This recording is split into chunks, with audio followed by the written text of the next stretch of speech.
Anyway, away from EDSA's traffic dahil pati ako na headache dyan. Lumipat naman tayo sa abroad. Or I think we are. Yeah, I think. Supposed local product rips off Filipinas by selling. Ano nga ba? Kasi ako, ngayon ko lang dito narinig Paki-summarize. Okay, ang binibenta niya po ay yung overpriced crunchies. Hindi po yung ice cream kundi yung mga ponytails. Ito yung malalaking ponytails. At yung mga hair tie. Yeah, hair tie. Locally known as hair. Meron kasi yung tinatawag yung Sanrio, yung parang goma lang na ganun. Ito yung maganda talaga yung Sanrio looks like a na Hello flower. Kitty. Hindi, Sanrio na yung parang goma lang siya talaga. Hindi alam ko, pero Sanrio. Ganun. Yun din yung spelling. Hindi ko alam, baka nanggaling sa Hello Kitty dati. Ganun style. Anyway, trending to from May to June, yung mula sa post sa Twitter ni @JollyKid Pull up an James. image na ng hair. Yes, here. About overpricing indicators sa local brands. Ang sabi niya, number 1, Honyo yung may-ari. Number 2, yung name ng shop is a deep Filipino word. So actually, one supposed local brand caught the ire of netizens. Kasi naman ang OA sa mahal nitong item na to. It's been trending for all the wrong reasons this mid-May to early June because of the heavenly price. Makalangit po. This brand has for its crunchies. Magkano ba? Bakit ba non-stop ang mga usap-usapan dito? Ang isang kahon ay nagkakahalaga set. isang set o isang kahon na naglalaman ng I think this is 4 pieces na scrunchies. Nakikita nyo yan sa picture. Is 11,400 pesos. Tapos tiyan mo yung pangalan ng collection. The Bahay Collection. Or I should say it in white. The Bahay Collection. Sabi nga nila, ano ba itong bahay kubo na to? It's Bakit ang 2,000 mahal? pesos per scrunchie. Green Jazz Bahay wait, let's say this in a bit more politically correct. It's 2,000 pesos per scrunchie. Green Job, Bahay Kubo with a dot. 11K for that and 1K per sale yung donation. Lord. Ay, correction. Oo. At JZM Blue, it's $1. Which is, what is the exchange rate as of today? It's 57 as of today. Thank you, Siri. So, ang kanyang idodonate dun sa local lab, which upon my research is a local group who supports women sa Siargao. So, ang idodonate lang niya, kada benta niya ng 11,400 pesos na halaga ng isang set ng scrunchies ay isang 57. ulam at isang cup ng kanin. Ulam Pero pa yun. stretching pa yun. That's stretching it. Yeah. Bahay kubo with the dot? My gosh. We're gonna call you out, bro. It's a sis. or It's a sis. Ay. Bro na lang, lahat na lang bro sa akin. Diba? O kaya pati tuloy yung Lazada, ininis nyo. Napapost We'll tuloy pull up yung another one. napapost tuloy yung Lazada. Bili kaya ako mga 4. Dami-dami niya, no? Kita mo. Ayan lang. Yung donate nila, yun yung presyo. So, kita mo, 55, 14 pesos. Set po yan, ha? Ilan ng isa? 4, 5, 6. More than. Kentel, Diba? Bahay kubo with the dot. Such a diva. Pero totoo lang, we don't know where this originates from. We need to do better research.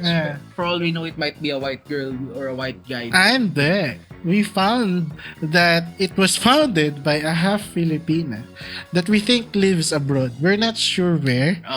Pero upon checking sa Instagram page nila, hindi ka na makakapag-comment. Kasi nga, pinutakte na sila ng nagre-reklamo. Ng hate crimes, ng hate comments. Kasi naman, 11K for Sorry, scratches. napaisip pa kami. Nag-mental gymnastics kami. Nag-commute tuloy. Nag-compute. Nag-commute. Yan kasi, kaka-end cap nyo. To think na locally inspired pa daw. According to their bio, as I did the research, according to their bio, it is inspired by the Philippines and its traditions. Ang tradisyon po dito, tawaran, bababaan ng presyo. Tapos, hindi yan. Babaan nyo yung presyo nyo. Ang tradisyon po dito, hindi mag-scrunchy. Gumamit lang tayo ng rubber band. Rubber band. Sanrio nga lang, okay na. Diba? Pero it gets worse when you think about na the $1 isang $1 lang per sale. Per sale, 11K. 11K, tas 50 pesos lang makakuha mo per sale. My gosh. And it's, I don't know. Oh. Diba? Ewan. That is freaking 56 Yes. Philippine peso. Kung gusto mo mag-lokal, drive ka sa, sorry, nabunggo ko pa mic ko. Drive ka sa Laguna, drive ka sa Quezon. drive ka sa Apayao, ganun ka lang, mag-drive ka sa vegan. Dude, kahit dun lang sa mga sa Cubao Expo, meron lang, Oo. diba? Sa farmers Farmers pwede rin. market, Gusto mo sa Marikina, Diba? para mura, malinis. Yeah. Ewan ko. Gusto nyo more local.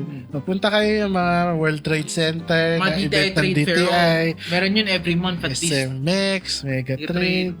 Or Trade Center or your closest local SM kasi for some reason tumatapat siya sa SM parate. Kaya let's support local. Hindi lokaj. Oo, ano yung sabihin nun? Okay. If you wanna hear what I just said, buy premium.